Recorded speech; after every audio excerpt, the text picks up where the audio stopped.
Yes, I'm excited to be here today and looking forward to the program and the speaker, and I'm just glad to be here. Hi, I'm Dale McNeil, Assistant Director at the San Antonio Public Library. It's great to be here, and I'm here to support one of the honorees, Matt. I'm a volunteer at the Central Library, and I've come as a for moral support for one of the honorees. He said he would be nervous if I didn't come with him, so that's why I'm here. I'm Ruth Kiego. I'm with the San Antonio Public Library, and we're here to support Matt DeWalshy because he's being recognized this evening. I'm Martha Bowen, and I'm here also to support Matt DeWalshy. He's one of my staff in the reference department.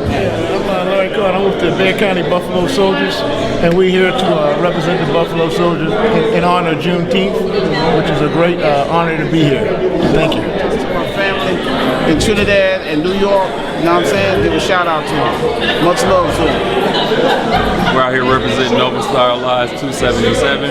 Just here to usher the event and make sure everything goes smoothly for everyone. Everybody gets to their seats. We're happy to be here. Oh yeah, it's all good.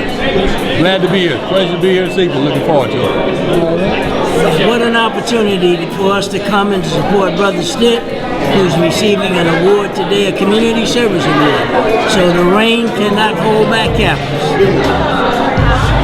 We're on for our brothers, even in the rain. We're better than the post office. Neither snow, rain, sleet, or hail will stop us from supporting our brothers. Congratulations to the Juneteenth Commission on this occasion, and special congratulations to Brother Stitt. He's well deserved. Brother Stitt, congratulations.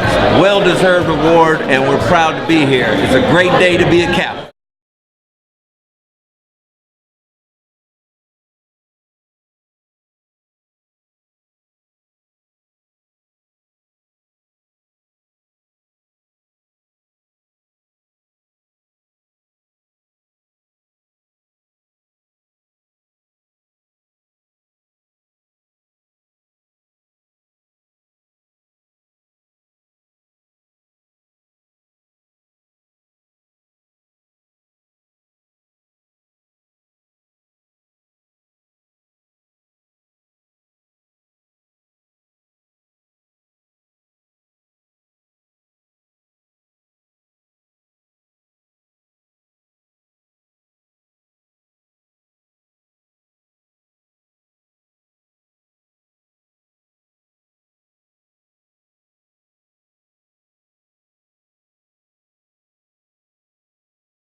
As a historian, I've done a lot of research on the history of the Juneteenth celebrations for San Antonio, beginning back in 1879. It started about that time, but the main focus that attracted me to it was the Reverend Mac Henson, whose oratorical skills really shone brightly in the San Antonio Express in June of 1884, when his sermon captured the attention of everyone because of his going over the years in which everyone should remember what African Americans had gone through and what they still have to go through because of recent things that had happened during the session of the Supreme Court.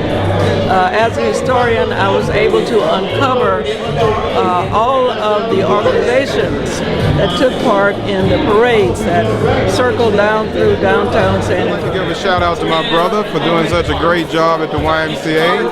I think it's really been a legacy that has been kept up between my father and him. He has done such a great job for 31 years, and my dad did 30 years. So there's a combined effort of 61 years through the Davis family.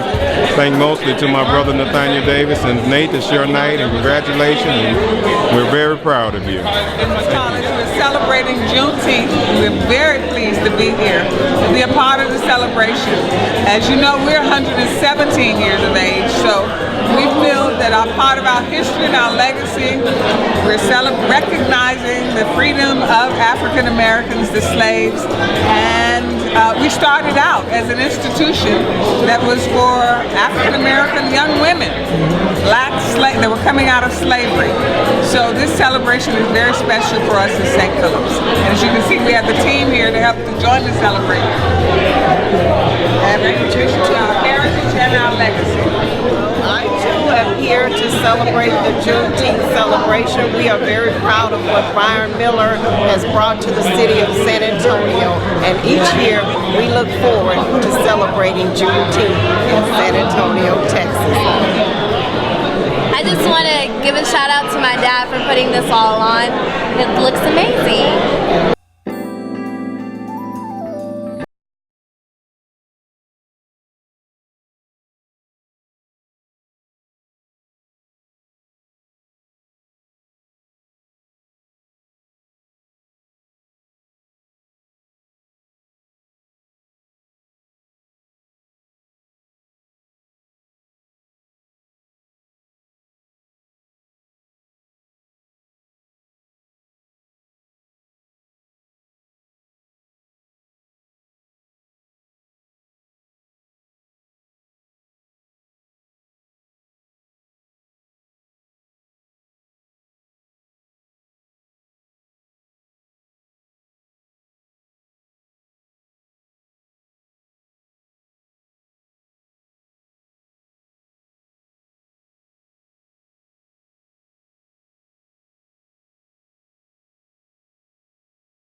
Greetings to everyone. If you could please find your seats at this time, we are getting ready to get started with the San Antonio Juneteenth Freedom Dinner. All right, we'll give the people in the back a few minutes to take their seats, and we will begin with the posting of our colors very shortly. One thing I would like to ask if we could please turn our cell phones to silent. You know how that is. We've been at events like this and we hear the weather alerts going off and all kind of things, but tonight we've got such a good program for you. We want to focus the attention up here at the podium. We're going to have a good show for you tonight.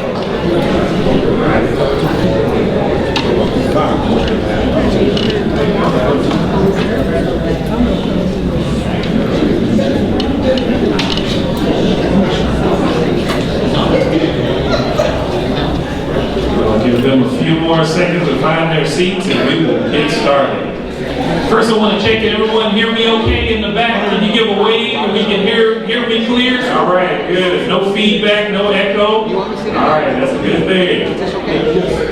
All right. Okay, we're going to go ahead and get started. My name is Dr. Ron Kelly. I'm going to be your Master of Ceremonies for this evening. And let me start off by telling you this. You may have attended a banquet before that's boring, they're all the same, the food is the same and all of that. But if you're expecting one of those typical regular boring banquets where you have fallen asleep, you are in the wrong room today. We're going to have fun, we're going to celebrate, it's going to move fast, it's going to be upbeat, it's going to be full of energy. We're just going to have a good time. Give it up for yourselves for being out here tonight, y'all.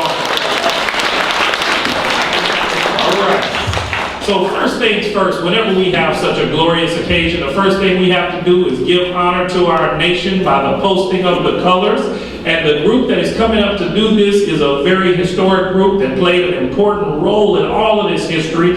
I'd like to welcome at this time for the posting of the colors, which are already posted. So what we're going to do is do the Pledge of Allegiance. So if we could all stand and greet the Bexar County Buffalo Soldiers.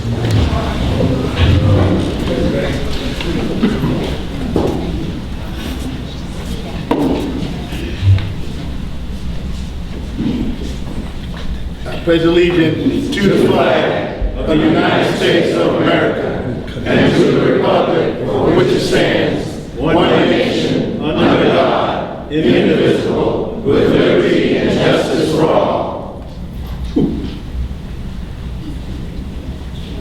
Thank you. You may be seated.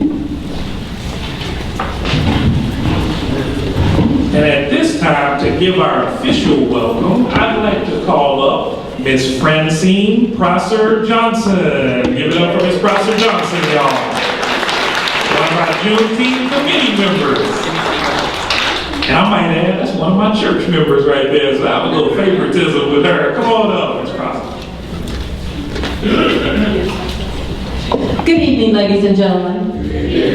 As Dr. Kelly said, we want to officially welcome you. We want to thank you for coming out in this inclement weather, and we're going to have a good time, as he said. So on behalf of the committee, we truly want to welcome you for coming out to share with us this evening Juneteenth as the San Antonio Association for the Freedom Fund dinner, which is benefiting Kathy Clay Little Scholarship. Juneteenth is known as Juneteenth, as Independence Day, as Freedom Day, as Emancipation Day. And so on behalf of the committee, for all of those different names that it is called, we just want to say welcome, welcome, welcome. We want you to enjoy the evening. We want you to fellowship. We want you to have a little of a history lesson so that you can leave this place with a better understanding about Juneteenth, that you will leave this place with a better understanding of our honorees this evening, and that you will leave this place that you have fellowshipped with some individuals that perhaps you did not know. So we welcome you, we thank you for coming. We's free. Thank you.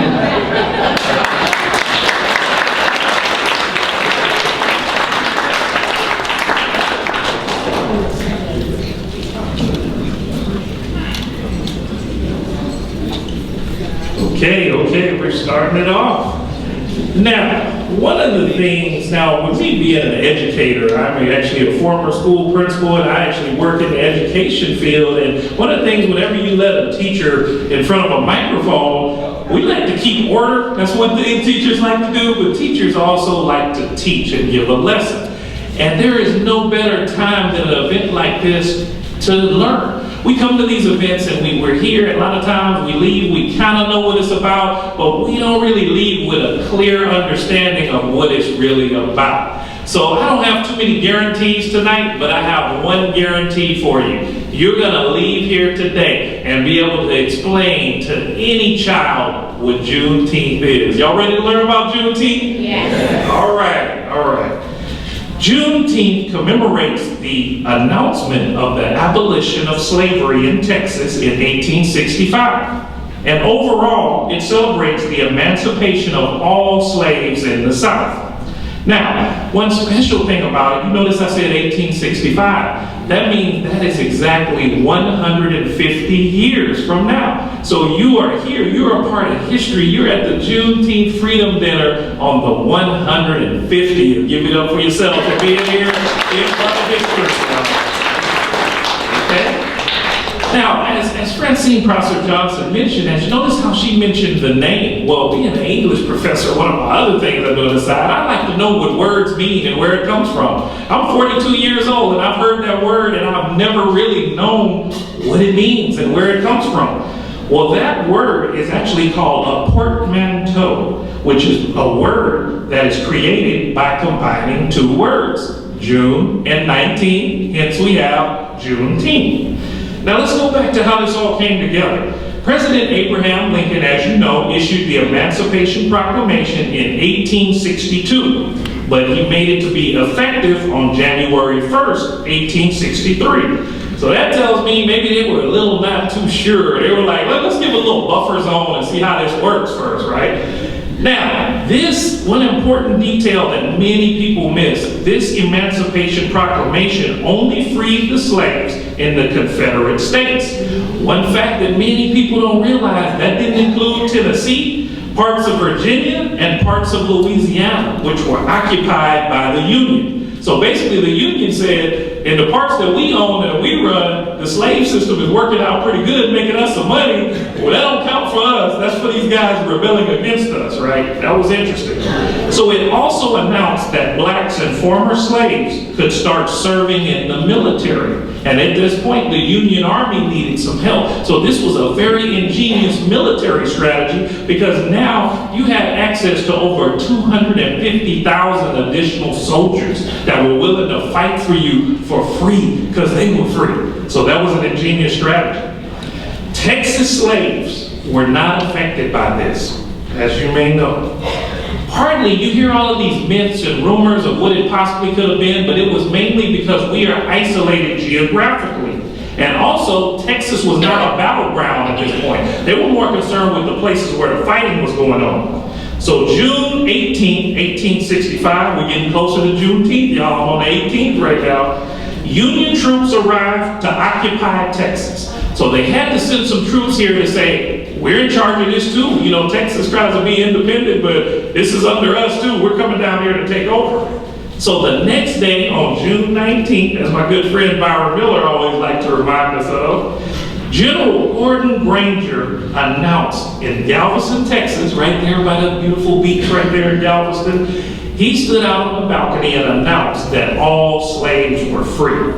So now, if you know the African American culture, y'all, when we get some good news, what do we want to do? What we gonna do? We're gonna celebrate. We're gonna party. That's gonna mean food. That's gonna mean music. We're gonna have fun. So we knew we had to celebrate, but we were barred from public parks.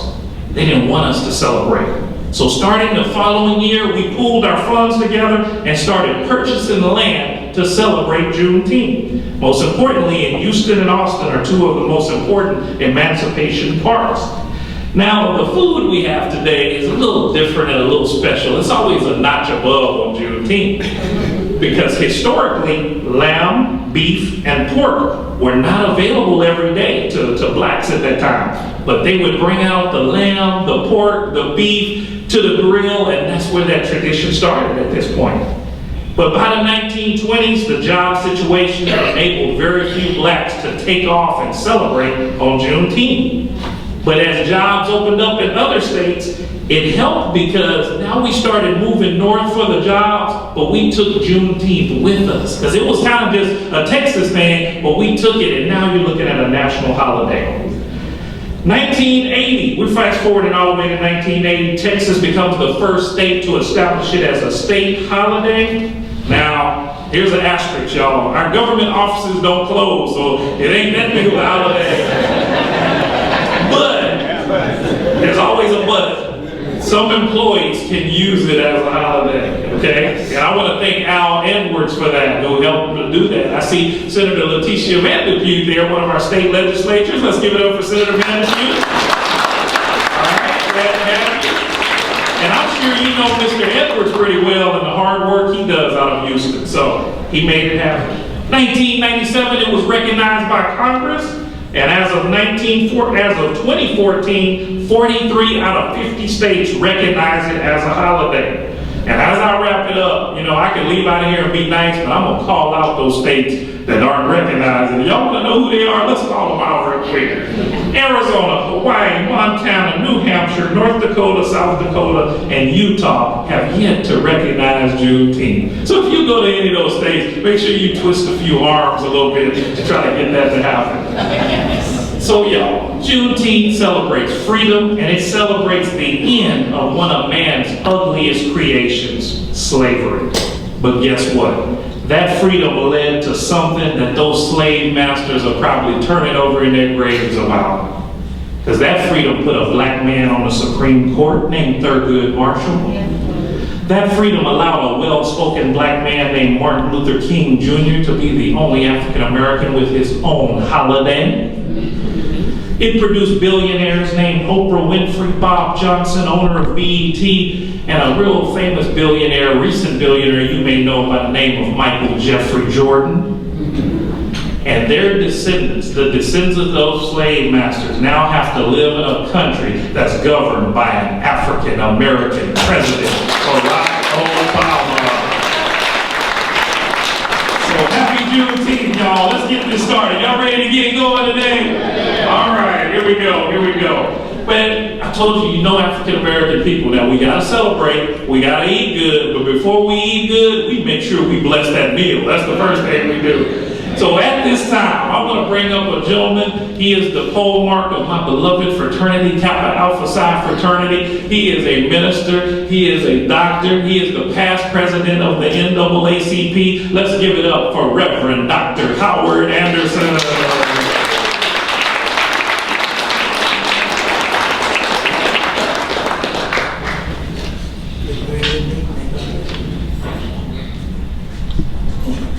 Thank you, Brother Kelly. Let us bow our heads. God, it is with hearts of gratitude and thankfulness that we bow before you this day, acknowledging your greatness and graciousness. By your providential care, you have led us to this point that we may celebrate 150 years of emancipation and benefit the Kathy Clay Little Scholarship Fund. We thank you for the food that's been prepared for us this day. We thank you for the rain that brings forth the harvest. The hands that have prepared the food, we pray now that it will be substance to our physical bodies. In Jesus' name we pray. Amen. Amen. Okay, moving right along. You can follow right along in your program because we're going to stick to this. Now, one of the things that Mr. Miller, we're going to bring him up later, is he is the commissioner of the San Antonio Juneteenth Association. One of the things he told the committee, he said, now when y'all put together this program, now people don't like to wait to eat. You know, don't put it way at the end. We're going to put dinner at the front. We're going to make sure we eat early. So we held true to that promise, and now it is time for our dinner. But guess what? While you're eating, you're going to have some great entertainment by a young student. He is a junior right now in high school. That's one of our city's most talented musicians by the name of Jimmy Steamer. He's going to be doing the entertainment today. And now I'm going to give you the instruction on how we're going to do this and how we're going to eat. Mr. Bill, you want to come forward and let's give it up for the Commissioner of San Antonio Juneteenth, Mr. Let me correct that, Judge Byron Miller.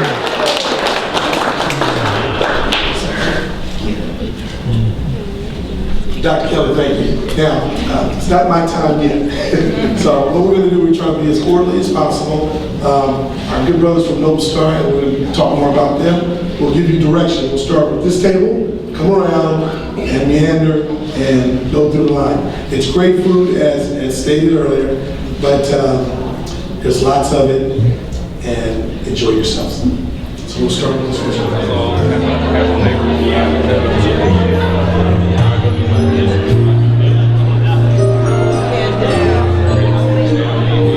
Ladies and gentlemen, put your hands together for Mr. Jimmy Steamer.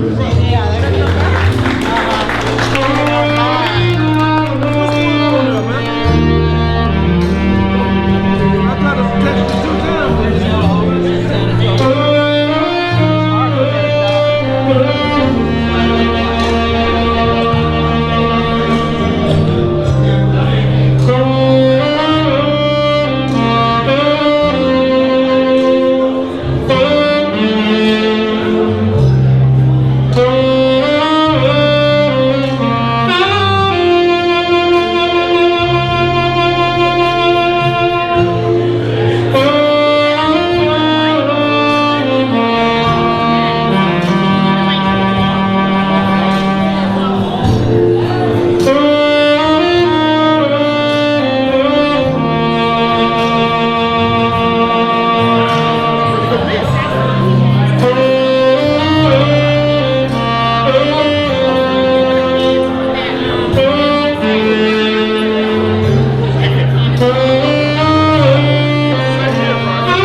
that one. We're going to get you in and out tonight. Okay. Now, the first thing I want to do before we get things started up fully again, we have a lot of dignitaries in the house that have just walked in. I don't know if you are aware, so I'm going to try to get this list right, but I'm going to do like our hip-hop counterparts say, freestyle it a little bit, because this is tough. There's not even a list. We have so many in the building. I'm going to freestyle it and try to catch everybody. If I miss one, you may hear Judge Miller yelling over there on the side. He may remind me of a few. I want to start off, I'm going to just go by who I see. I saw come in a gentleman who made history in San Antonio, even though we just made some big history by electing the first African-American female mayor of San Antonio, Mayor Ivy Taylor. I want to thank this gentleman over here, this gentleman at the table here. He reminded me of that. And I thought, oh, the mayor coming in, but she actually has a birthday party. So we'll let her slide on that one. Her birthday is important, you know, but she recognizes Juneteenth. So I want to recognize a few people, but the gentleman that I was just getting it started to introduce, he made history. He's went into his new job and just made an impact already. He's just doing so many things for the city, for the county, and just making history every day. Let's give it up for our county commissioner, Mr. Tommy Calvert.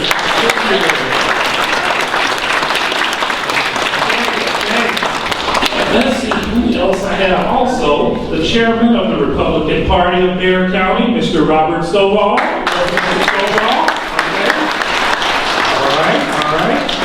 And who else do I see? Who else do I see? Let's switch it up and do some organizations really quick. Our pastor who did our blessing earlier was a member of this organization, and we want to give them some acknowledgement because of what they do in the community. They have a program called the Guide Right Program and the Kappa Lead Program, which helps young men go all the way from middle school to college and just do so many great things. Some of the famous members include Johnny Cochran and Mayor Tom Bradley. It just goes on and on what they do for the community. And I know a lot about it. That's my friend right there. Brothers of Kappa Alpha Psi Fraternity, if you can please stand. All members of Kappa Alpha Psi.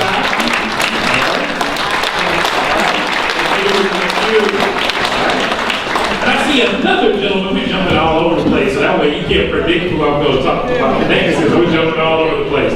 He also made history. He represents District 2. He's someone who we know we got somebody we can count on and someone we can reach at all times, who's got our back covering District 2. Give it up for Councilman Alan Warwick. And I see at his table a very important person here who has law enforcement that's just made so many great changes, and just we're seeing the results of her great work and her presence. She is a former general. It just goes on and on. Give it up for our sheriff, Susan Carter-Lou.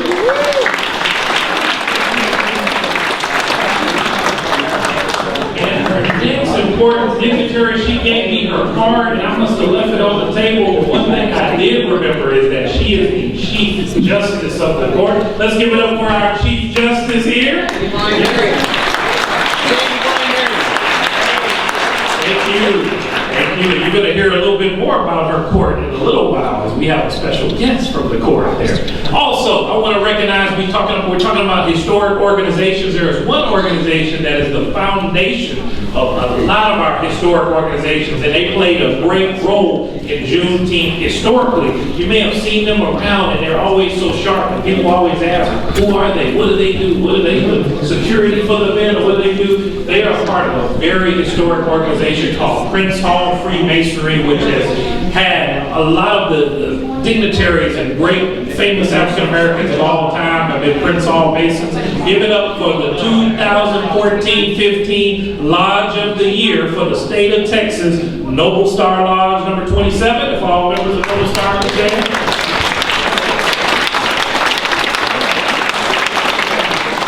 Thank you.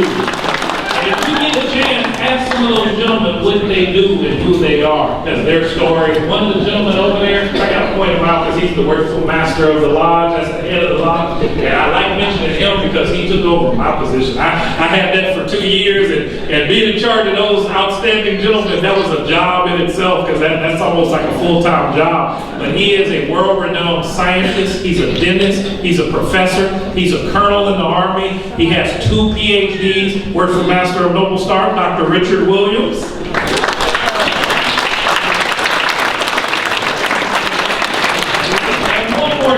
You saw them at the beginning for the posting of the colors, but they just deserve another round of applause because how historic the organization. They're an organization that ties everything together because the history involved with them and the U.S. Army and the current way the organization is set up as a tribute to all of the great soldiers. Give it up for the Bexar County Buffalo Soldiers.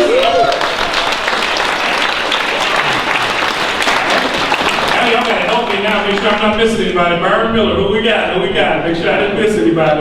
Dr. Kelly, yes, sir. Let me have a personal privilege from one of my favorite judges, Judge Jeannie Wright. Judge Jeannie Wright.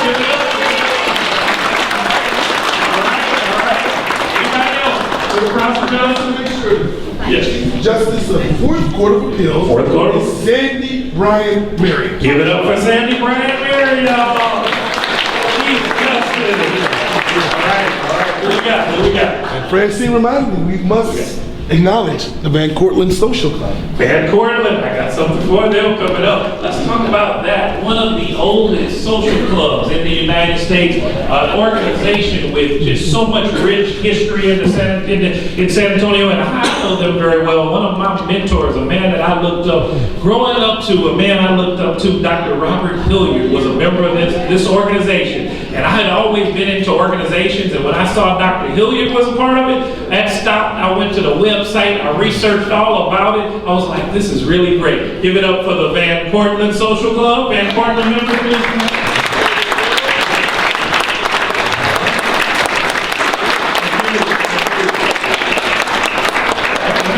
I saw Dr. Edward Carl Elder, one of our great optometrists in the city. I know him. He has several offices all over the city. That's my eye doctor, y'all. Get up for Dr. Elder. Let's see, who else? I saw Mr.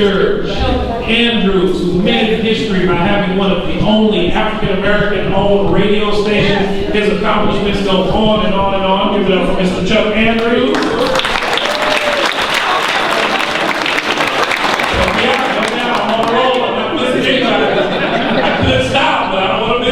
What do we got? Yes, ma'am. You got the floor. College Dr. Nina Williams Lawson. Dr. Lawson, please.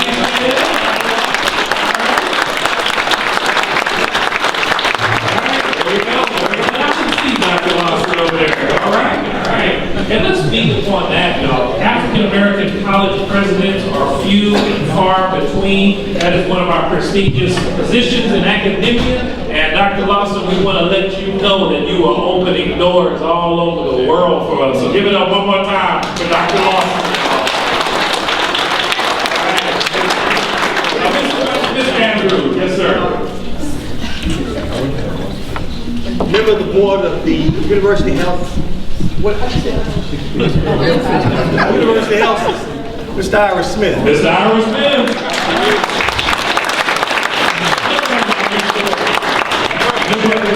Black men, all kind of just goes on and on with Mr. Ira Smith. Glad to have him here. Oh, they sending me names and names. This is a special one right here. I'm going to change it up for this one because being an educator and a former principal, I have to do this a little different because I'm all about the kids. It's all about the kids. She doesn't just get to stand up. She's going to get to come up here so you can see her. I want you to give it up for Miss Juneteenth San Antonio, Miss, I'm going to pronounce this right as an English professor, Miss Trinity Sants. Give it up for Miss Trinity Sants, y'all.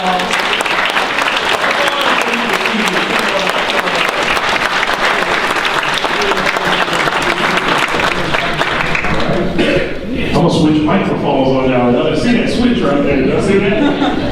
This is where it switches to a talk show at this point. Miss Sands, you are in front of a lot of the leaders of the city of San Antonio, and you are Miss Juneteenth. I want you to let them know what school you attend and what you're going to be and how you're going to come back and just dominate and be one of the leaders of our city. What school do you attend, ma'am? I attend Wagner High School. Wagner High School, give it up for Wagner, Judson ISD. A little historical fact, Judson ISD's outgoing superintendent, one of the only African-American superintendents in the state of Texas, Dr. Mackey. So you had a historic superintendent. Let's add, now what is your career field? Tell me what college you're going to go to and what are you going to be? When I graduate college, I want to attend Berkeley University in Boston to major in music producer after I graduate. All right, future music producer, thank you. Give it up for Miss Juneteenth San Antonio. Y'all can see that mic switch right there. There's number 2 on the mic switch. I got another one here. Now, this next person is very, very, very important in our city because of what he does as a pediatrician, taking care of our children and running a business that has multiple offices, just opening doors all kind of ways.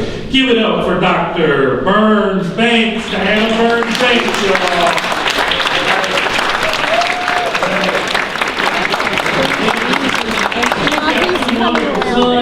All kind of big things, we all growing together, so it's great to see everyone doing big things from San Antonio. Did I miss anybody? I think I got it. San Antonio Public Library. What we got? Announce it, sir. Please stand. Please kneel. San Antonio Public Library. San Antonio Public Library.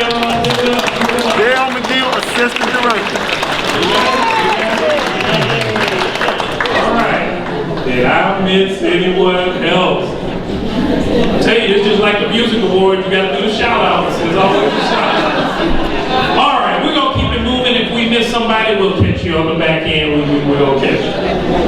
I'm going to bring up a gentleman at this time who you may see him on your television, just like I mentioned all those people that are opening doors. He's opening doors for African Americans in media in San Antonio. You know him for the smooth voice, the laid back personality with Kids 5. Give it up. He's here to I think it's 3 awards. I think he's going to present 2 or 3 awards. It's time to honor our honorees. Give it up for Mr. Marvin Hurst. Ladies and gentlemen, what a wonderful program tonight has been. The food was absolutely sensational. I know that St. Philip's rents out this room. Dr. Lawson doesn't come with a bed. It does not come with the food. Hey, we have to go home. Right? Thank you so much. Well, my job is to present some recognitions before awards are presented by Nettie Hinton, which is the fun part for me, to recognize groups that have done outstanding things in the community, to put the spotlight on them, and it's not a gotcha moment for Marvin Hurst. The first group is San Antonio's oldest historically black male social club. And it is the second oldest in the United States of America. It presents debutantes like none other. If you have not been to a Van Cortlandt Social Club debutante ball, then you aren't living. Because it is nice. The club was founded in the fall of 1915 by a young group of East Side males. Originally, the club was called the East Side Social Club. The original 15 members rotated hosting meetings on Sunday afternoons. They would have dinner at one house and play cards and dominoes and that kind of thing. The idea of changing the name entered this group's mind in December of 1920. That's after one of their members who worked for a railroad company, specifically Southern Pacific Railroad, had gone to New York City and saw the Van Cortlandt Park there. And he thought, wow, now that name says something. So they decided that they would become the Van Cortlandt Social Club. And since that time, they've done enormous things in this community. Far too much for me to talk about tonight. I mean, we could go on for days. So ladies and gentlemen, let me wrap this up and just present to you the members of the Van Cortlandt Social Club as they are recognized tonight by Mr. Byron Miller.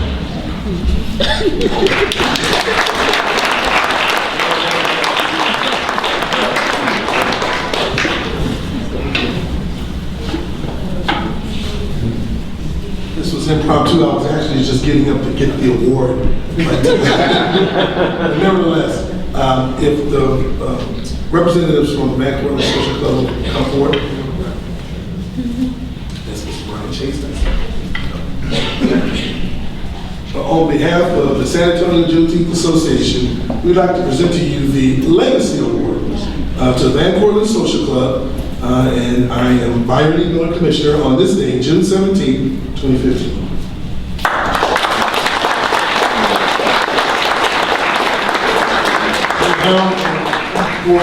Say a few words. I knew this was going to happen.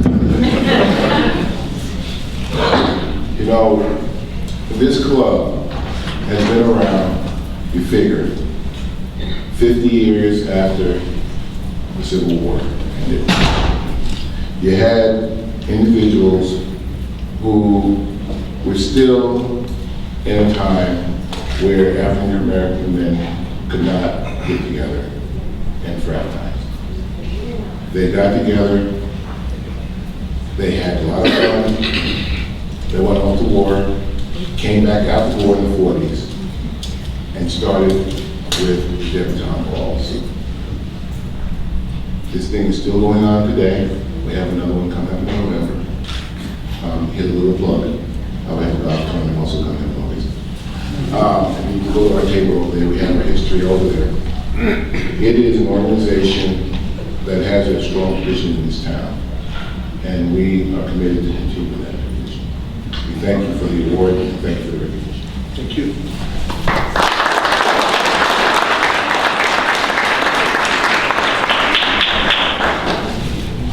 Just to echo that, myself, I'm part of the new generation of Van Cortlandt Social Club. There's members that's been on the club for decades, and it's a privilege to have chosen to be part of the club. It's an honor, and part of the new cast of the Van Cortlandt membership. We hope to take the Van Cortlandt Social Club to another century to honor the Black men of this country. And once again, the Van Cortlandt, this is the 100th anniversary this year, and there are a number of events, and I must say that over on our table over there is our first golf tournament coming up August 17th. So if you would, before you leave, stop at the table and pick up a brochure. Thank you so much.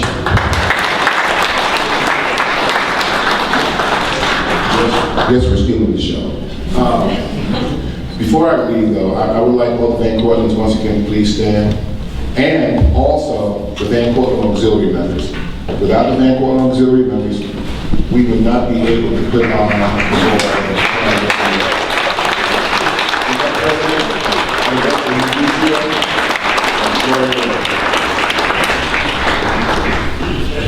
For Brian Chase, to be good, be brief, be gone. Thank you, Brian. Thank you, Harold. Thank you, Van Cortlandt Social Club, for a wonderful legacy that continues. Well, as the story goes, shortly after the Civil War, Congress adopted legislation that permitted former slaves, freed men, ex-Black Civil War veterans to become members of the United States Armed Forces. Completely unheard of at that time. This historic legislation authorized the establishment of 6 new military regiments comprised of all Black soldiers. 9th, 10th, 38th, 39th, 40th, the 41st Infantry Regiments. They were later combined into the 24th and the 25th Regiments. These soldiers persevered through the most difficult conditions imaginable to become the most elite and decorated units in the United States Army. They got their name, the Buffalo Soldiers, from Native Americans.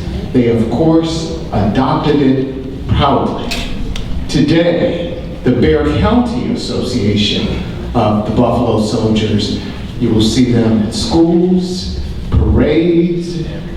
They are at every event they can possibly be to educate people about the rich history of the Buffalo Soldiers and what they contributed to our freedom in this country. Tonight, ladies and gentlemen, we honor them as well.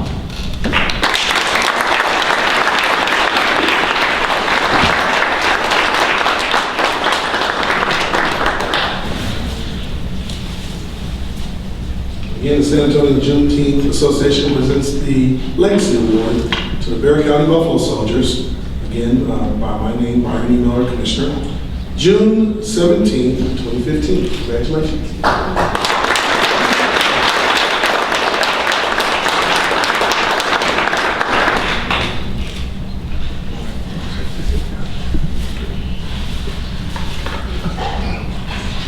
Yeah, on behalf of the Bexar County Buffalo Association, we'd like to say thank you for this award. And to take you back just a teeny bit of history, back in 1992, they had two members of the Bexar County Buffalo Soldier who served in a movie called Heaven Hell that was shot here in San Antonio. And at the conclusion of that movie, they realized they didn't know any of the history of the soldiers they were planning at. So that gave them the drive to form this organization, the Bexar County Buffalo Soldier. And Howard Ray is one of the charter members of that organization. And so we're just pleased to be able to continue to present and preserve the great history of that organization. Thank you very much.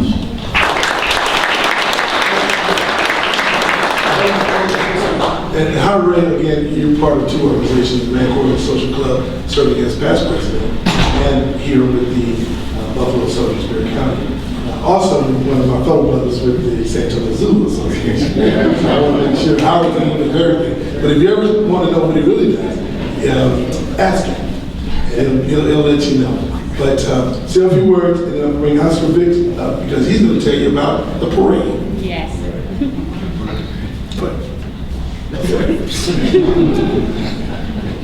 Thank you for this opportunity, but you caught me off guard. I didn't think I was going to speak this evening. But anyway, it's my pleasure to be here with you this evening, and I'm just so grateful to God Almighty that I can still do all of these things for the community. Thank you. Amen.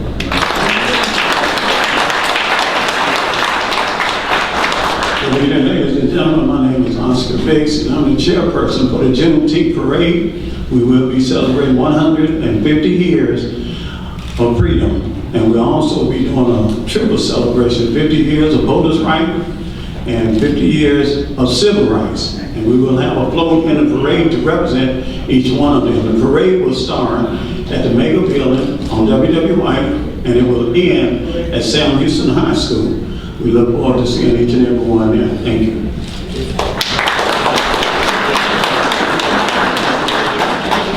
I had to have a second because I forgot something.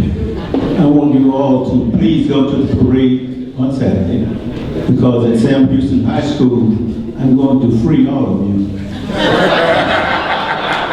I will be General Granger, and I'll bring the proclamation in General number 3. Saturday, that's what I said. Oh, thank you. That's right, Sergeant Major.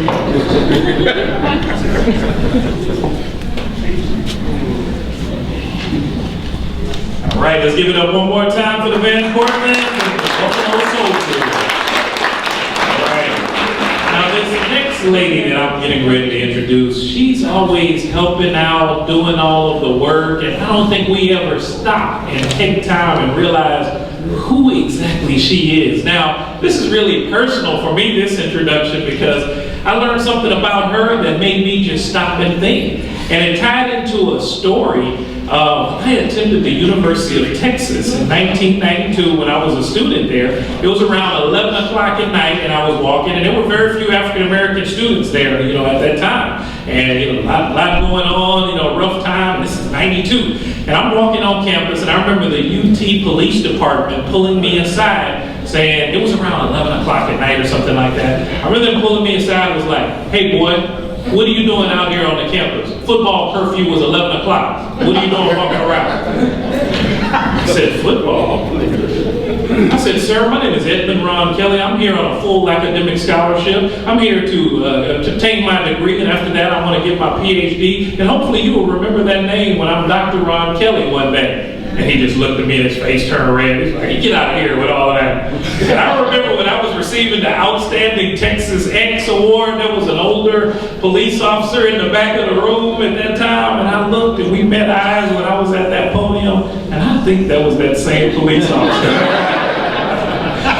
But I can only imagine what it was like for her, because she is what is called a precursor. They are the first African-American students. Now, there were a lot of firsts and, spread out here and there, but this group is honored worldwide for what they accomplished as being some of the first and the pioneers at the University of Texas. They faced all types of odds, but they managed to attend the university and excel, and they led the way. And when I chartered the first African-American Alumni Association for UT here, we said, are there any precursors possibly in the city? And they were like, of course, there's Nettie Hinton. So with all that being said, let's give it up for one of our pioneers in the city of San Antonio, Miss Nettie Hinton.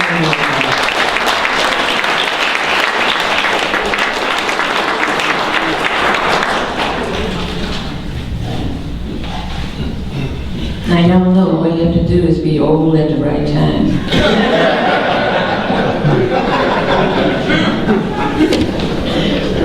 But I must admit, I did earn my bachelor's degree at UT Austin. Some of you already were born in January of 1960. It was a long time ago. And for the Van Cortlands, I was a deputy with the Van Cortlandt Social Club, as was my sister, and she was a deb in probably 1945. So I'm a San Antonian long time, and love the city, love the people who have made San Antonio wonderful over these many years. And the organizations and many of the people in this room today are the folks who I dearly love, admitted me or admitted my family. My nephew had to leave. I don't know if you know that Alan Warwick is my nephew. And I'm glad y'all are going ending it at Sam Houston High School, because that's a fitting place for the march to end. But I'm here for another reason. Show of hands, the people who had an opportunity to meet or to know Kathy Clay Little. Wonderful.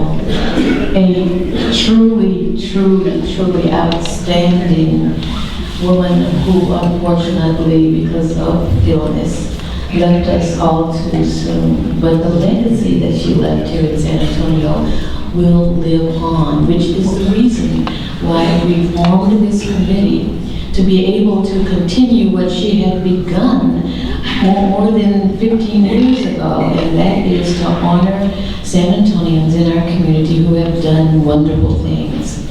And what she decided to do was to select people and to give them 3 awards. One that would sort of like connect the dots, African Americans in our country and contemporary people who are still doing the kinds of things that good citizens and good Americans are supposed to do. So she selected Sojourner Truth.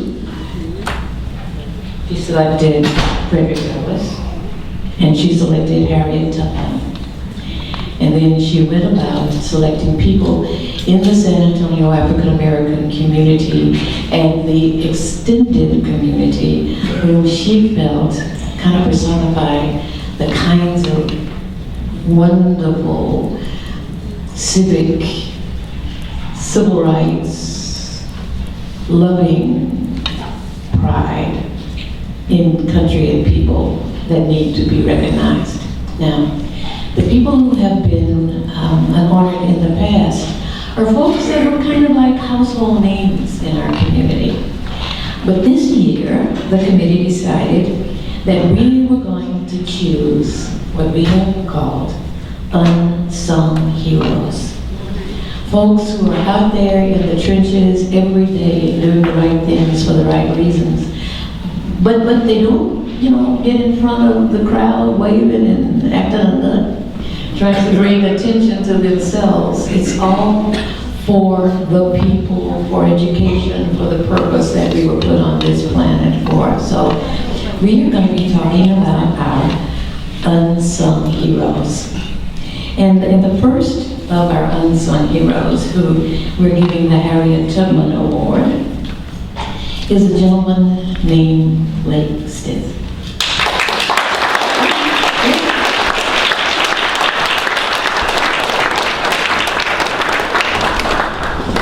Now, Blake is one of those gifts from a place somewhere else that is not San Antonio. And we are blessed to regularly receive folks like this, particularly because of the military. And that's why we are called Military City, USA. Some of our best and our brightest and most committed people have come to us as a result of military service. Well, Lake is a retired colonel. He was U.S. Air Force. He was born and raised in St. Louis, Missouri. Is a product of the public schools there, and he earned a bachelor's degree in electrical engineering from the University of Missouri and a master's in business from University of Nebraska. As an undergraduate at Missouri, he was the first Black student to be inducted into the National Honorary Mathematics Society, Phi Mu Epsilon, at Missouri. Now, folks, this guy's hippie. And I'm not talking about pounds.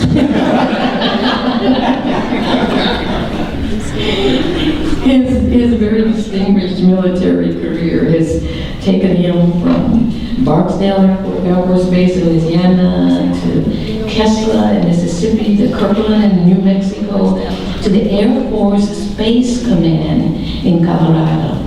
He served in Korea and, believe it or not, he advised the Iranian Air Force in Tehran.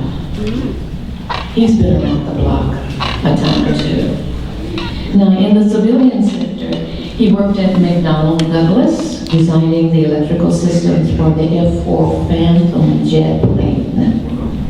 And at Lockheed Martin, he was a program manager within the Information Technology Division. So then, having done all of this military gallivanting around, why would we want to honor him as an unsung hero here in San Antonio? Well, Colonel Stith entered the United States Air Force in July of 1966, and he received his commission from Officers Training School right here in San Antonio at Lackland Air Force Base. So we are going to say that we are a part of what has made Lake Stith this wonderful man that he is, because he got some of his training and here in San Antonio, and we're very proud of that. But what makes him one of our unsung heroes? Well, I told you he's hippie. He is now a mathematics professor at Northwest Vista College.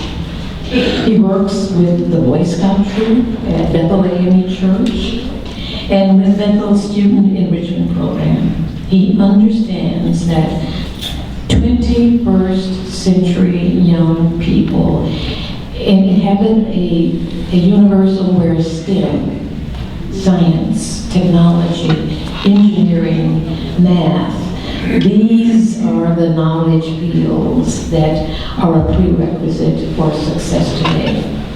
He is bound and determined. When was the last time you heard somebody use that phrase?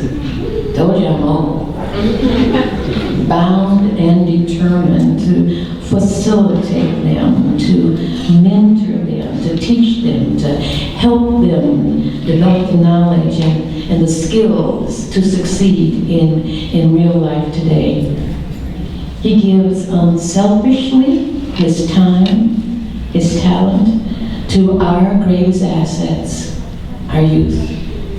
Ladies and gentlemen, our unsung hero and our Harriet Tubman Award recipient, Mr. Lake Stiff.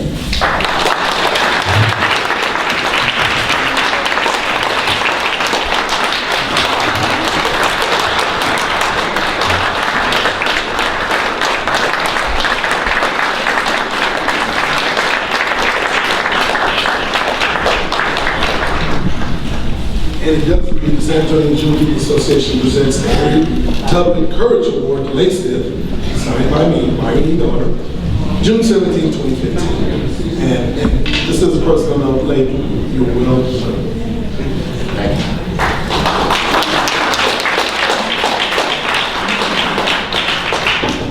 Well, I'd just like to say a few words, and thank you, Nellie, for those kind words.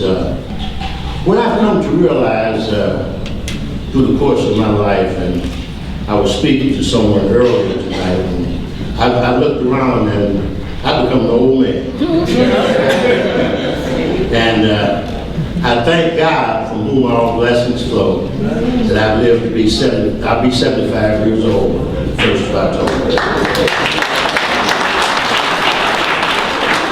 And what I've come to realize along the way is that God gives all of us certain gifts. He blesses us with gifts. And once you find out what your gift is, then it's up to you to utilize that gift and allow God to use you for His purpose by the gift that He gave you. So now in the twilight of my career, in my life rather, when I retired from the Air Force, I told the people who had my retirement ceremony what I wanted to do after retirement. And I said, well, I think I would like to teach mathematics. But that didn't occur until 15 years after I retired from the Air Force. And I made my way over to Northwest Vista College, and now I'm teaching mathematics to the students there. And what I've always told my students is that they need a good foundation in mathematics for whatever you do in your life. Everybody needs some type of mathematics. So I realized that God gave me the gift of a mathematical mind, and I can use that gift to help others to ensure that they get what they need from God, and they will be blessed. And once they're blessed, then the blessings just keep going around and round. And that's how we all get blessed in this world. So thanks again, Nellie, for the kind words. Thank all of you all for coming out tonight. And I'd like to give a shout out to the members of my fraternity, Kappa Alpha Psi Fraternity Incorporated. Could you all please stand?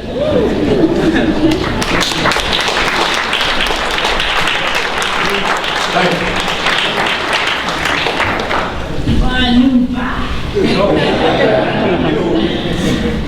Okay, our next recipient of an award is a guy who didn't come from someplace else. He was born and raised right here on the east side of San Antonio. He's a product of SAISD schools, a proud graduate of the historically black university, Prairie View A&M. All right. And I must tell you, an acorn doesn't fall far from the oak tree. And our recipient of the Frederick Douglass Award, Nathaniel Davis, is is an acorn that fell right next to the tree that was his father and took root and grew and has just been an exceptional person in San Antonio. Come on, Nate, get up here.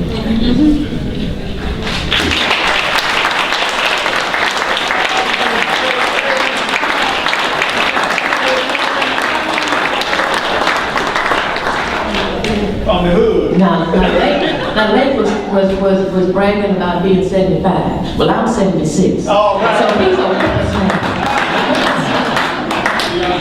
And I was fortunate enough to know his dad, Odie Davis. I was born right on the corner of Olive and Center Street, kind of catty corner from what then was the colored Carver Library Auditorium, which is now the Carver Community Cultural Center. And his dad was the supervisor of the Boys Club, which was located right across the street on the corner of Hackberry and Center Street. And so I was privileged to have him as one of the people that mentored me as my child. And I know the kind of family and the kind of upbringing that this man had. And he understands what family means. Now, those of you who are too young to have known his dad, Odie Davis, will recognize his name as being part of the name of the Davis Scott YMCA. Hands for people who know where the Davis Scott YMCA is. Right there on the corner of, tell me, Iowa and Brownsville Street. So Nate followed in his dad's footsteps, working with, mentoring that most precious asset in our community, our young people. His athletic skills, particularly in baseball, benefited the many young people that he coached in summer baseball leagues and other things that he organized for youth baseball programs. Particularly noteworthy, and I'm sure his dad is probably beaming in a heavenly kind of prideful way. Nate successfully secured $1 million to complete the renovation project for the Davis Scott. And in addition, $4 million to help establish the new YMCA, the Waltham YMCA, which is located in the northeast section of our great city.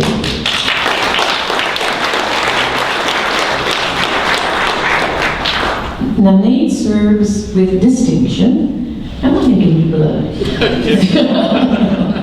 He serves with distinction on a number of boards and commissions. But the one that I personally revere him for is his chairing of the March Committee for the city's annual Martin Luther King March, held every January. And where does it end? Right down the hill from the Davis Scott YMCA in Piedmont Sullivan Park. Now, you know that the March is the most successful, probably the most well-known, both nationally and internationally, event to memorialize Dr. Martin Luther King. And the success of the March is a tribute to his leadership, because there are hundreds of volunteers who come together harmoniously and efficiently to orchestrate this march that attracts 170,000 plus people every year in our city. What they say is that a successful leader is a person who gets exceptional work accomplished through people. And that's exactly what Nate does. He is a wonderful, gentle man, forceful, intelligent, very efficient, trust me. And he is our unsung hero, and he is the recipient of our Frederick Douglass Award.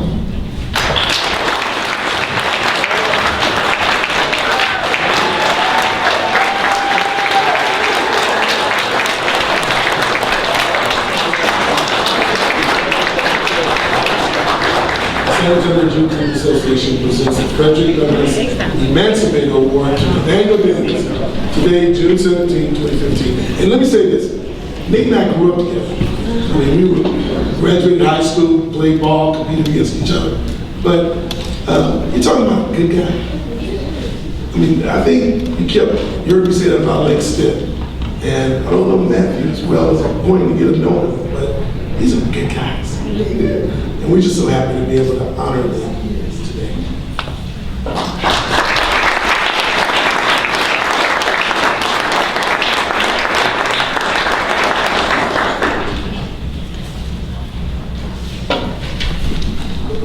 Wow, I almost didn't know who Nettie was talking about. But I just want to thank the committee for considering me for this award. She mentioned that I was following my father's footsteps, and one thing that a lot of people do not know about me is that working with the YMCA was the last thing I was going to try to do when I came out of college, because after me and my brother, and I have my brother in the back, Odie's waving hand, and his wife. When we came out, every day of our lives, we were in the YMCA playing something, doing something. I remember put my brother on the rings and told him, hey, go up there and see what you can do with that. My brother looked at me like, what are you talking about? He came down and broke his arm. But my dad would do that. We were his experimental guinea pigs. But we did get a chance to learn every ins and outs about community service. And one thing about community service is, you gotta put your nose to the grindstone and get the job done. And before you know it, then at the end, all the accolades come. You hear all the things that you did, you don't even realize it. But I was just so pleased and honored to be working in the community that I grew up in, that I love, and most of all, helping as many kids as I possibly could. Your nephew, our councilman, he told me I taught him how to swim, so it's been very rewarding. But it's very rewarding to know that all of the efforts and the hard work that you do does not go unnoticed. So I really want to thank you again for this award, and thank you everybody for coming out in this inclement weather. And thanks again. Thank you.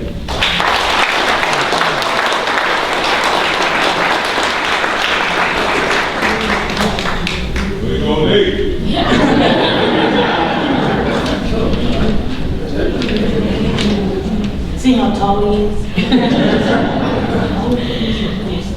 The last of the three awards that Kathy Clay Little had identified for this wonderful event is the one that remembers Sojourner Truth. Now, the honoree for this award is not born and raised in San Antonio. He's another one of these guys from the Midwest, just like Lake was.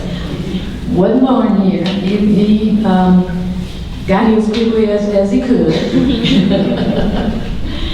And he's Matthew Welch. Come on, Matt.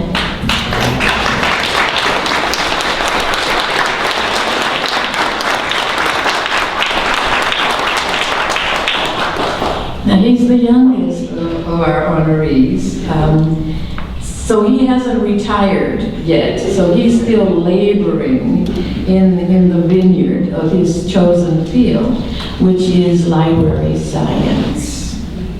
Now, Matt earned a Bachelor of Arts degree in English from Marquette University in Milwaukee in 1982. 1 year later, he earned a master's in history from St. Louis University in Missouri. Then he came to the great state of Texas in 1986, and he earned an MLIS in Library and Information Sciences from my alma mater, University of Texas at Austin. So look along.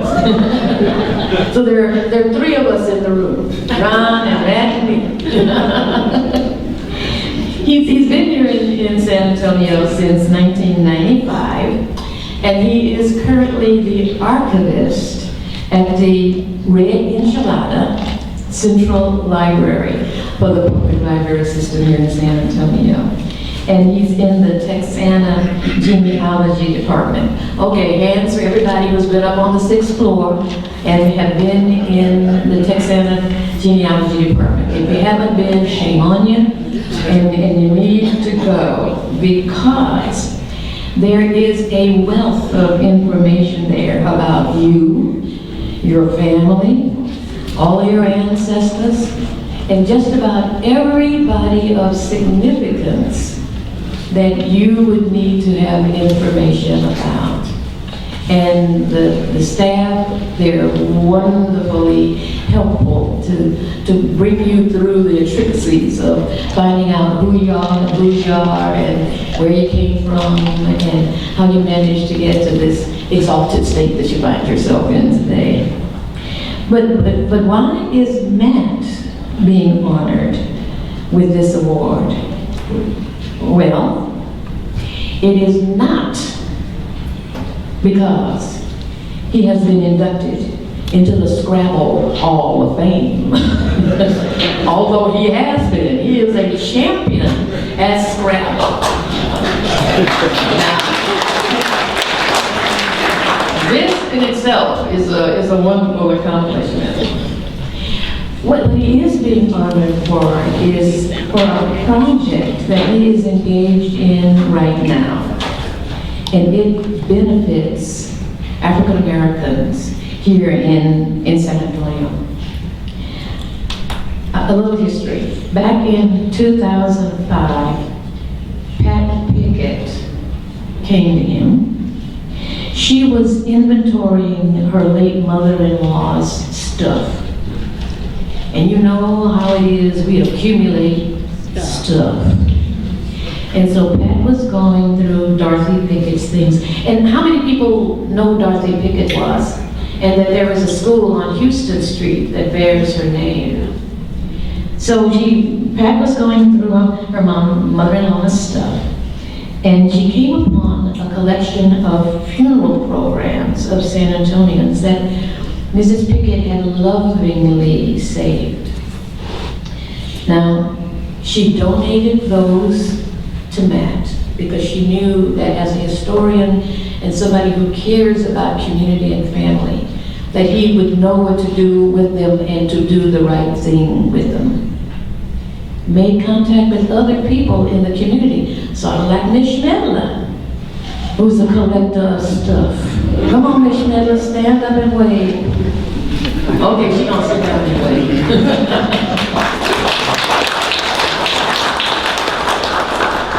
She had over 100 of these funeral programs. And so what it is that Matt has done is to collect these funeral programs of San Antonians. The oldest dates back to 1900, and he's still collecting them to this day. He has built a collection of over 3,000, and he has presented information at Library Association meetings concerning the collection. Now, and I'm going to tell you why. It's not just the fact that he has them there at the library and they're available, and you need to go over and look at his table to see the kinds of things that he has brought as an exhibit of the programs. Until we in San Antonio managed to get a museum or a center that will document African American history in this area. We have nowhere to go in order to get information about the people who have been here in this area all these years and made wonderful contributions.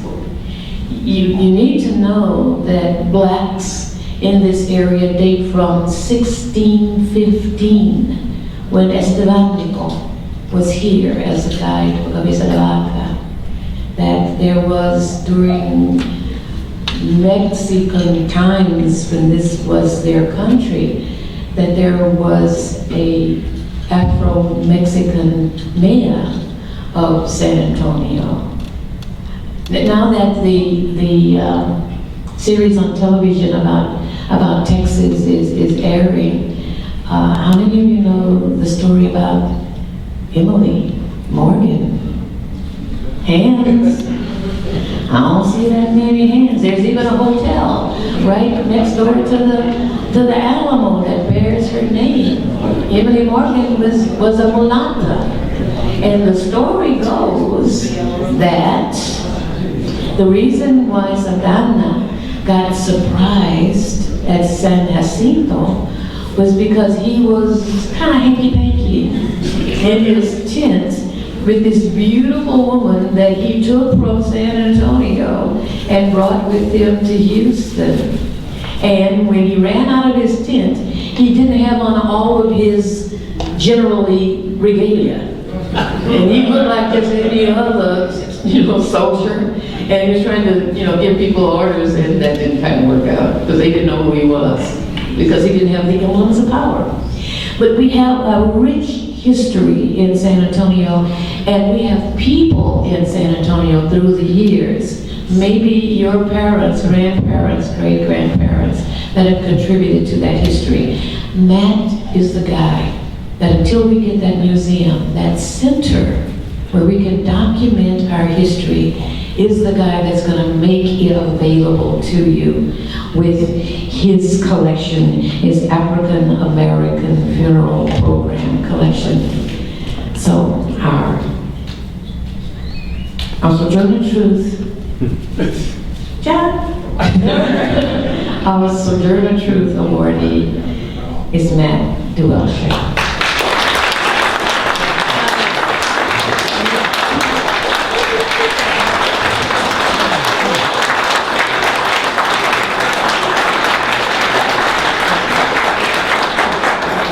San Antonio Youth Association presents the Sojourner Truth Advocacy Award to Matthew Washi.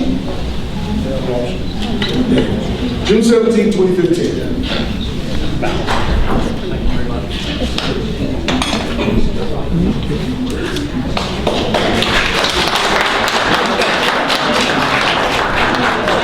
Thank you, Nettie. Thank you all for being here this evening.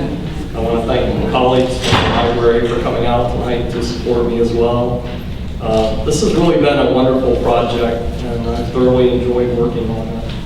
But I feel like it's not about me, and it's not about the library, it's about you. It represents you. So I'd like to encourage you, if you have any programs at home, please consider bringing them in and donating them to the library. Check our table over here and see some of the representative samples that we have. But it's a wonderful collection. It's one of the best in the country. And several of them are posted online through the University of North Texas, portal to Texas history. So they're available online for people everywhere to see. And actually, that's one of the most popular hits that they've had on any of the things that they posted. So I think it fills a real need, and it's been an honor and a pleasure to work on this project. And again, I thank you for recognizing me for it. Alan Burns Sr., Ruth Cornelia Aaron Burns, Robert L. Hilliard, Dr. Robert L., and my brother-in-law, who passed away and we buried just a week or so ago, Joseph Scott Jr. So here are some more, and there are those that I'm not mentioning. And please, if you've got programs squirreled away, consider giving them up so that Matt can make certain that your family's history is a part of posterity. Or if you like, if you want to keep the originals, we can make photocopies and use photocopies as well. So if you want to share them with us, we'd be honored to add them to our collection. And unfortunately, another important gentleman from our community has passed away, and some of you may not even know, but architect Narcelle Haywood has passed away just yesterday. So we will be bringing you Narcelle's funeral program as soon as that service is done. All right, thank you. Thank you very much. For the moment you've been waiting for, we're about to move it along and introduce our keynote speaker and get everyone home, because I know this is a weeknight. But before we bring up our introduction, I want to mention two people that we may have missed, but we'll make sure we got them. I want to give credit to our young man that did the music today. Jimmy Steamer, stand up for Jimmy. He is an outstanding student. I heard people comment in the back, is that a CD player? And I even had to stop and think, like, that sounds really good. Give it up one more time for Jimmy Steamer, y'all. And I saw her come in, I couldn't see her because of the post over here. It's kind of like blocking my vision in here. But the general counsel for our entire VIA system is here. Let's give it up for Miss Bonnie Elder. Bonnie, please stand. I didn't see you back there, but when I sat on my seat, I could see you there, right there. And if you didn't know, they're sisters. Francine, who's on our committee, they are sisters. Two of our most accomplished sister pairs in the city right there. They're both very active with the Links Incorporated, and as we mentioned, historic organizations. That is one of our most historic female organizations, which has some of the top, highest achieving women in the nation in that. So, let's give it up one more time for our dignified guests. For the moment we've been waiting for, we're going to bring up Marvin Hurst, because Marvin got to get up early. He was telling me he has to be at work at 2:30 in the morning to go do the news. So I'm going to bring up Marvin Hurst, who's going to tell you all about our great guest speaker. Give it up for Marvin Hurst one more time, y'all.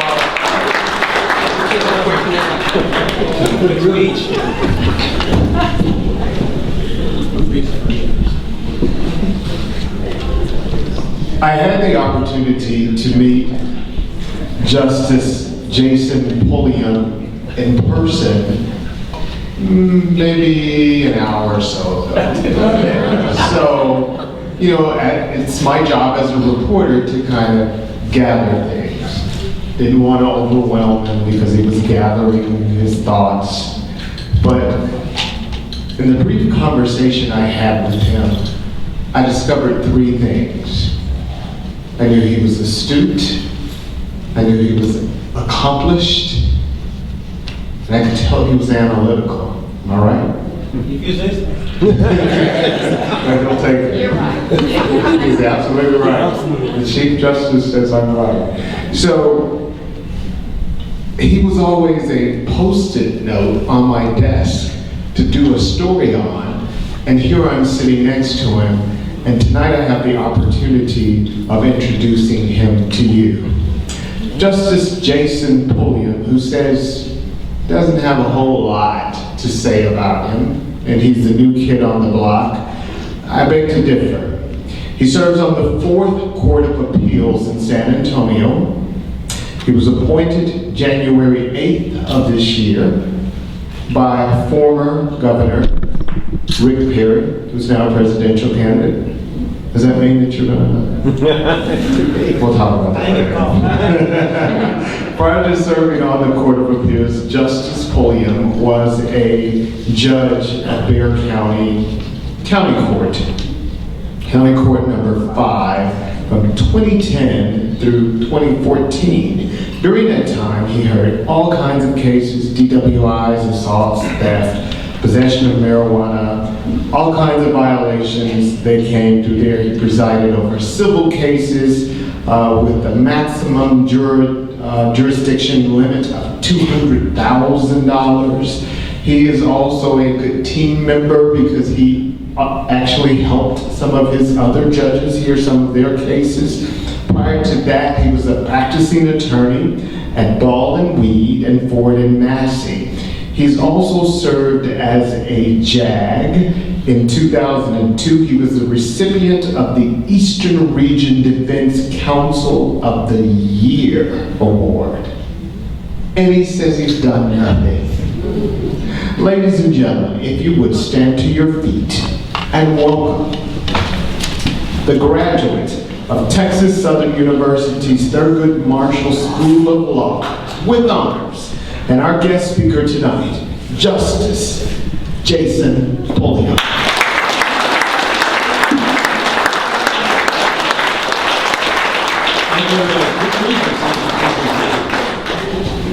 I normally have to stand up for my mother, so I don't think anybody should have to stand up for me. So, but I appreciate your kind welcome.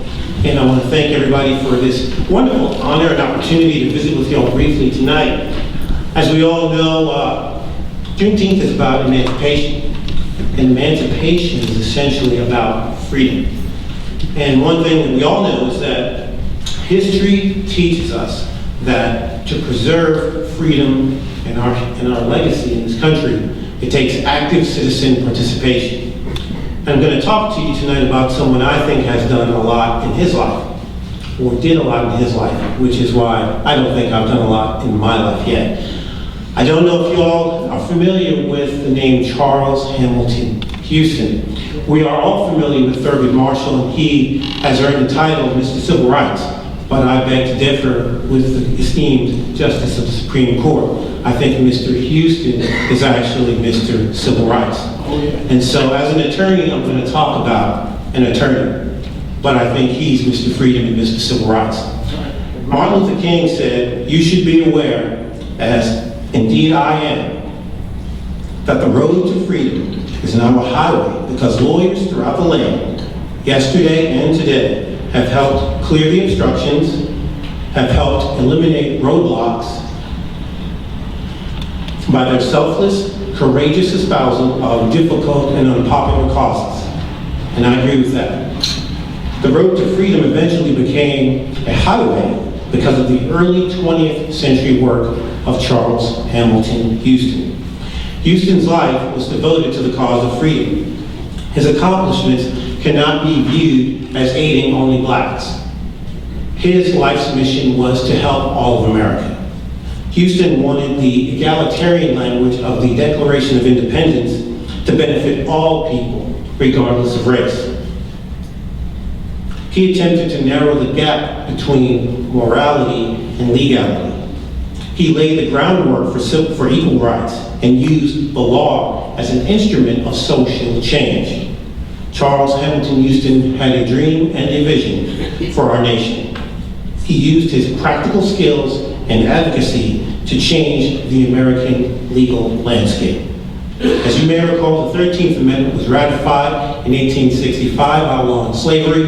The 14th Amendment was ratified in 1868, which ensured equal protection under the law. And the 15th Amendment was ratified in 1870, which protected the right to vote. And there was also the Civil Rights Act of 1866.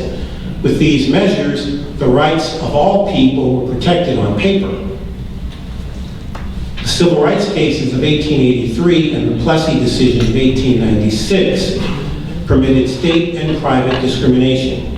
This is the world that Charles Hamilton Houston entered when he was born on September 3rd, 1895. And he died on April 20th, 1950. His life was bracketed by two major events. The first was the Plessy versus Ferguson decision, which was handed down in 1896.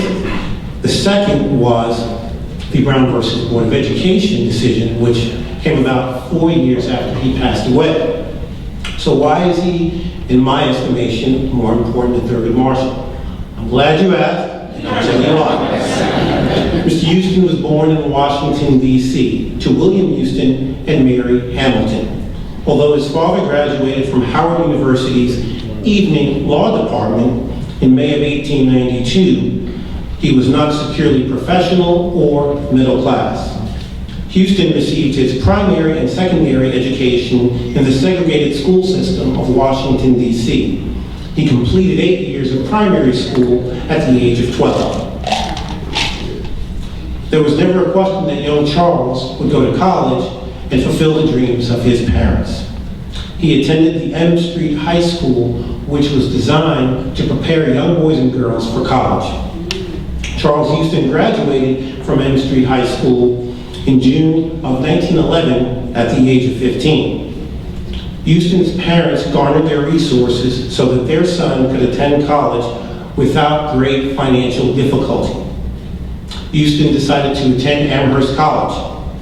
He graduated Phi Beta Kappa from Amherst in 1915. His father assisted him in obtaining a teaching position at Howard University's English department. He was the supply English instructor for the 1915-1916 academic year. He was 19 years old at the time. Houston joined the United States Army and became commissioned as a first lieutenant in October 1917. He was assigned to an infantry unit. He was also tasked with the duties of a judge advocate or military lawyer to investigate allegations of disorderly conduct and insubordination of a black sergeant. His investigation revealed that the sergeant was one of the best non-commissioned officers in his company. The sergeant was found guilty and was sentenced to imprisonment of 1 year with hard labor. Houston was offended by the treatment the sergeant received, and he was determined to learn the law and defend the rights of those who could not defend themselves. Houston completed his military service in April of 1919, and then he enrolled in Harvard Law School.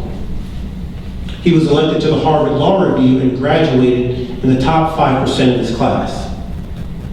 After graduating law school, he was admitted to practice in Washington, D.C. in June of 1924. His father dusted off the law firm's sign on his F Street office and changed the name to Houston & Houston, and the law firm was born. At the time, Howard University's law program was part-time and considered suspect by the American Bar Association and the Association of American Law Schools. The law department, established in 1869, graduated over 700 men and women, and nearly 75% of the 950 black American attorneys at the time.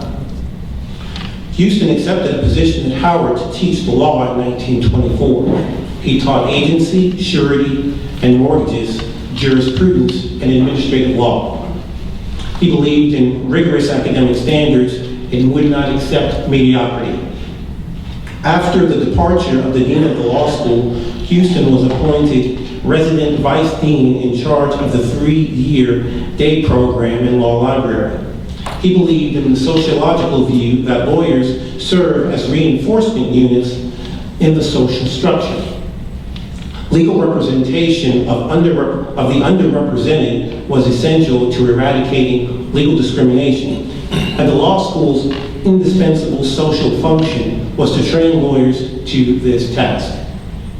Due to the social and political conditions at the time, Houston believed that the black lawyer should be a social engineer. He wanted to give students direct professional skills and provide them with as deep and broad a societal background as possible. Houston believed Howard law students needed training in the particular attention to the legal aspects of black economic, social, and political conditions. He concentrated on making Howard a first-rate, full-time law program. In 1930, the university trustees abolished the evening program. Houston was appointed vice dean of the law school. He established more rigorous academic admissions policies for incoming students.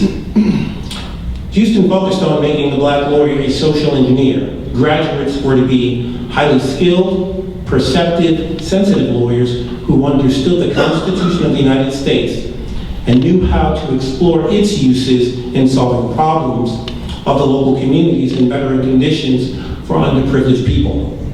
He believed that discrimination, injustice, and denial of full citizenship rights and opportunities on the basis of race and background of slavery could be challenged within the context of the Constitution if it was creatively and innovatively interpreted and used.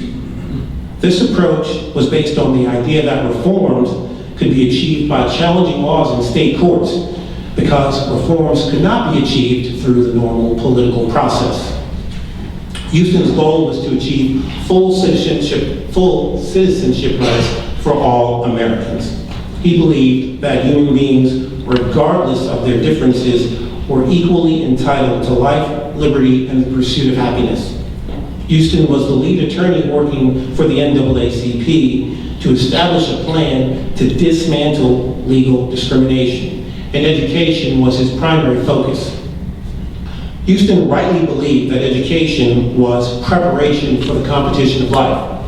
A poor education handicaps all in the global competition of life, for life. He was the architect of the legal strategy that challenged state laws as violations of the 14th Amendment's Equal Protection Clause. Ultimately, the result of Houston's work was overturning the Plessy decision of 1896. Charles Hamilton Houston was an American hero. I know today what Charles Hamilton Houston knew in his time, that progress and true change require active citizen participation.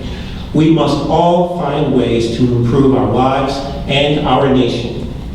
The most important lesson we learned from Charles Hamilton Houston is that we are heirs to the greatest political, social, philosophical, and legal tradition the world has ever known. We are Americans, fully clothed with natural, unalienable rights endowed by our Creator. We all breathe the liberating air of freedom as a matter of birthright. We are Americans. Even before the marriage of law and morality converged to fully recognize the rights of all, we were Americans. From Crispus Attucks fighting on the cusp of the Revolutionary War, even before the existence of our current Constitution, we were Americans. From Frederick Douglass to Sojourner Truth, to Harriet Tubman, to the fighting 54th Regiment of the Civil War, we were Americans. From W.E.B. Du Bois, Booker T. Washington, Paul Robeson, Langston Hughes, Madam C.J. Walker, to James Baldwin, Josephine Baker, and the great writers and artists of the Harlem Renaissance, we were Americans. From the Buffalo Soldiers to the Tuskegee Airmen, we were, as we've always been and are today, fully and completely American. I call on each and every one of you to take an active role in making this community, this city, this county, this state, and this nation the best it can be. It is our rich legacy, heritage, and tradition to leave America better than we found it. What can we do? We can vote. If you have concerns about a law that you don't like, comply with the law until you can change it. Run for office. Serve on a city board or commission. Volunteer at a charitable organization. Become a teacher. Be a mentor. Become a prosecutor. Become a police officer. Be the agent for the change you seek. As the songwriter said, the world won't get no better if we just let it be. James Weldon Johnson asked us to lift every voice and sing, but I ask you to stand up and take action. It is our collective duty and moral obligation to make America the best she can be.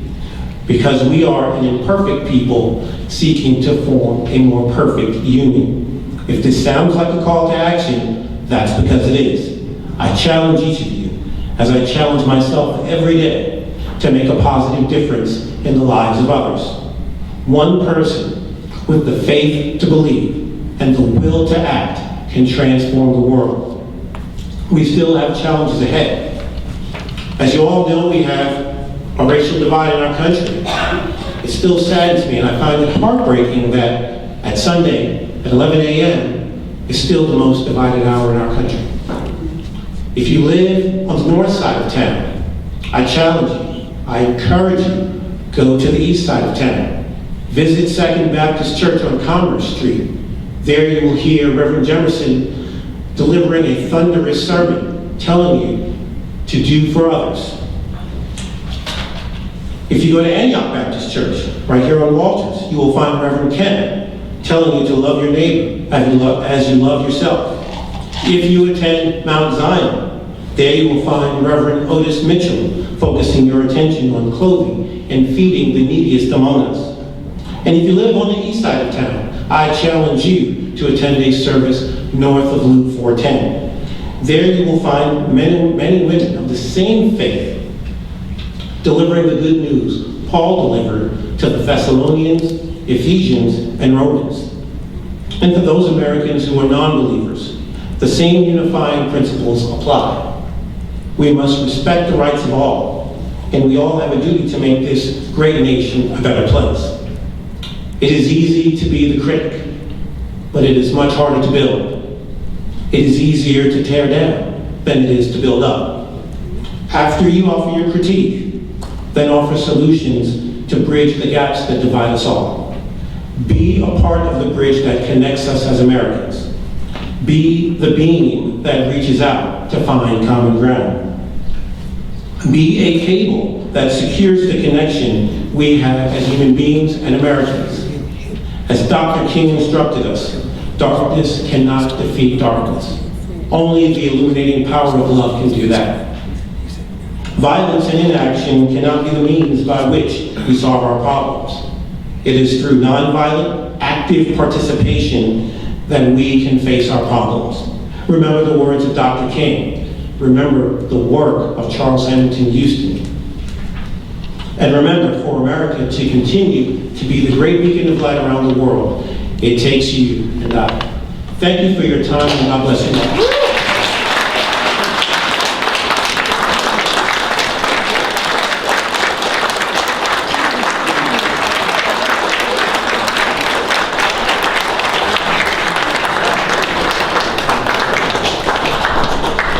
Again, the San Antonio Juneteenth Association presents the Appreciation Award for being speaker today, Judge Jason Pulliam for the Court of Appeals, June 17, 2015.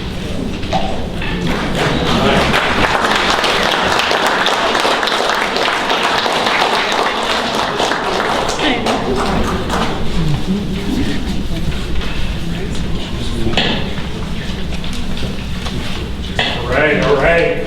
Haven't we had an evening just full of lots of good stuff tonight? All right. So to wrap it up, I'm going to bring up a gentleman that you've seen come up here many times, but we've talked about everyone else except for him. So the only way to close it out is to just give a brief summary. He's done so much, but I just want to highlight a few things about our Commissioner of San Antonio Juneteenth. A good friend of mine, a member of several of the organizations that are in the room, actually a recent member of Noble Star Lodge, also Judge Jason Pulliam, and we had one of the unique classes of judges come through, falling in the line of Justice Thurgood Marshall, who was a 33rd degree Mason. So we were glad to have them there, but Mr. Miller, the thing about him, he's just down to earth. He is the former Justice of the Peace. I might add, he's a Morehouse man. And since we're talking about African-American history, you gotta mention Morehouse, one of our historically black colleges and universities, but known for producing what they call the Morehouse man. A man that stands properly, that talks properly, and is able to go into any environment and excel. And I see that they trained him well. So before we get out of here, I want to just bring him up and let him give his closing remarks, because we got to give it up because he has been working day and night putting all this together. Give it up for Judge Byron Miller.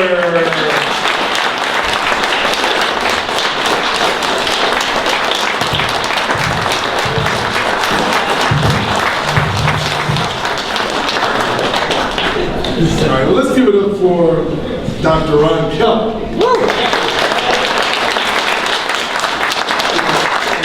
Thing together, he said, it's going to be showtime.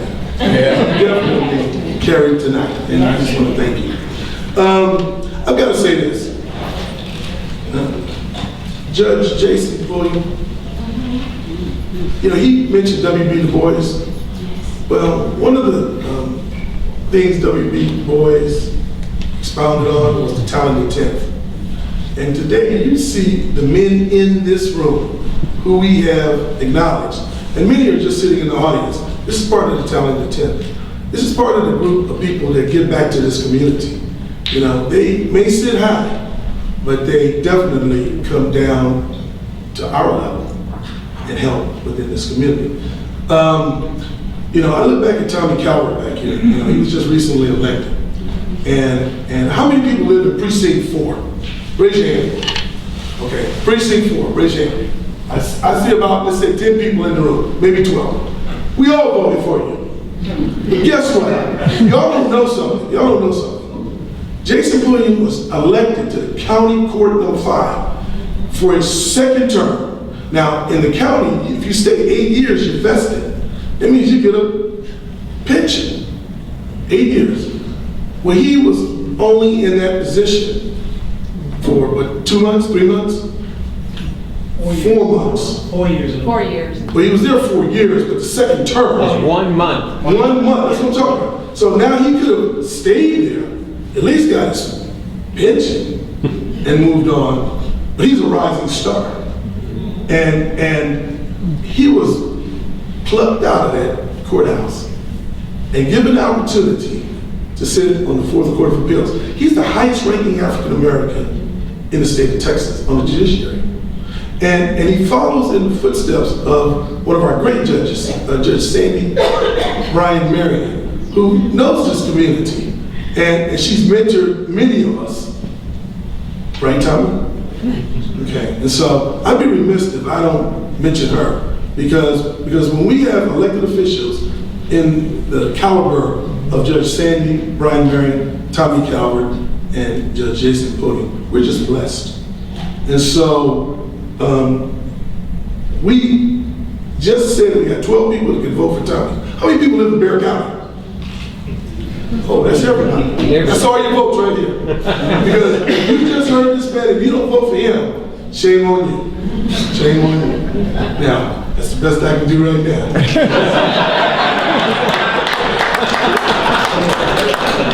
You know, I just want to make sure that Dr.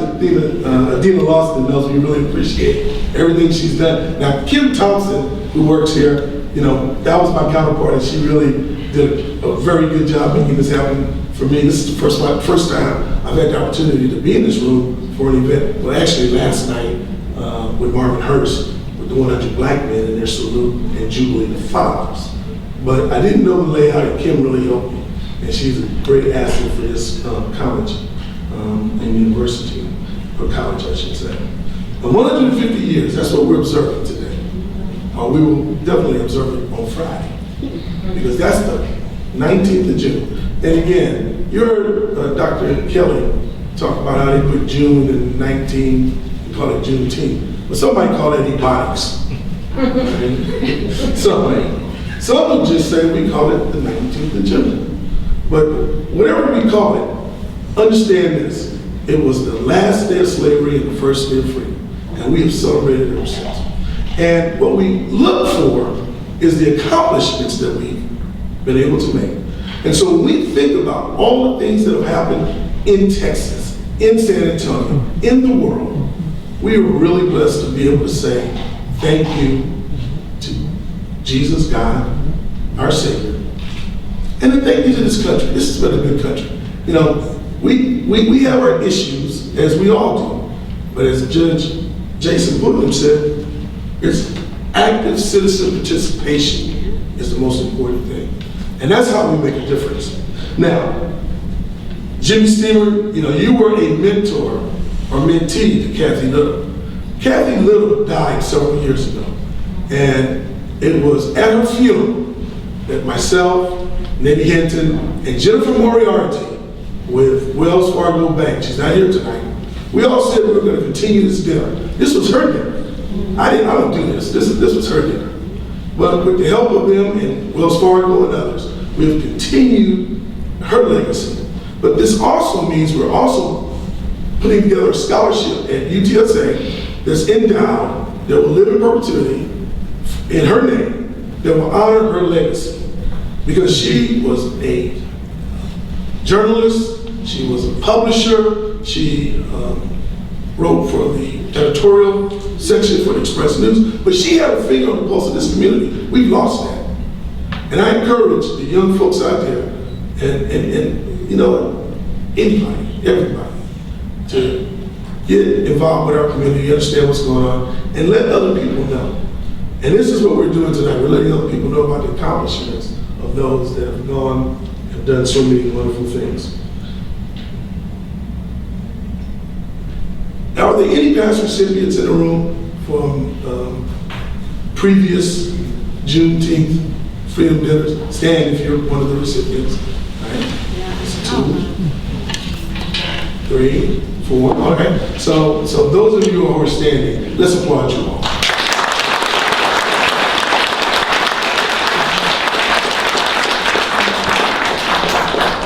Now, I've got to say this because I've been a bear a little bit for the last while. And so I think my family's here still. I don't think they're allowed. Byron, Madison, they're still back there. It's still there. But Madison too. And I want to thank my wife, Monica. No, Sam Monica.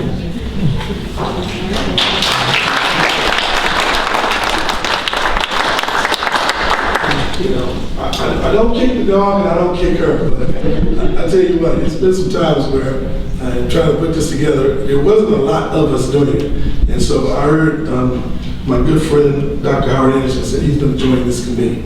We need some help with this. This could be even bigger, even better. I don't do this. And so I get outside my comfort zone to do this. I'm asking y'all to help me and y'all get outside your comfort zone. But for many of you all, it's within your comfort zone. So we ask that you do that. Now my good friend Jerry over here, he told me something that's very interesting. He said the best 2 words in a guy's speech when he got up, and he was the last to speak, he said, in closing. Now, I'm paraphrasing that, I didn't get it exactly. So don't give me a hard time like you normally do. That's all I wanted to hear. I tried to. In closing.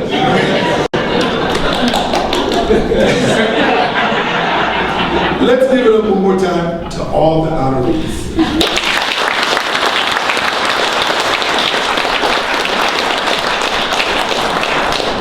To my brothers from Noble Star, thank you all. Thank you all very much. Sure, worth it.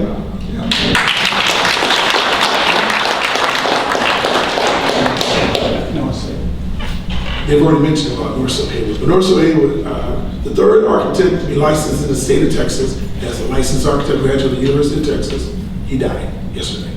And so I think they mentioned that you were standing over there with me when I heard him say it, but I'll do it again because I'm going to be, Oscar Vicks and I, we used to get along. Well, we get along, man. When was that? When was that? If he tells me to do something, I'm going to do it. And you owe me, Oscar.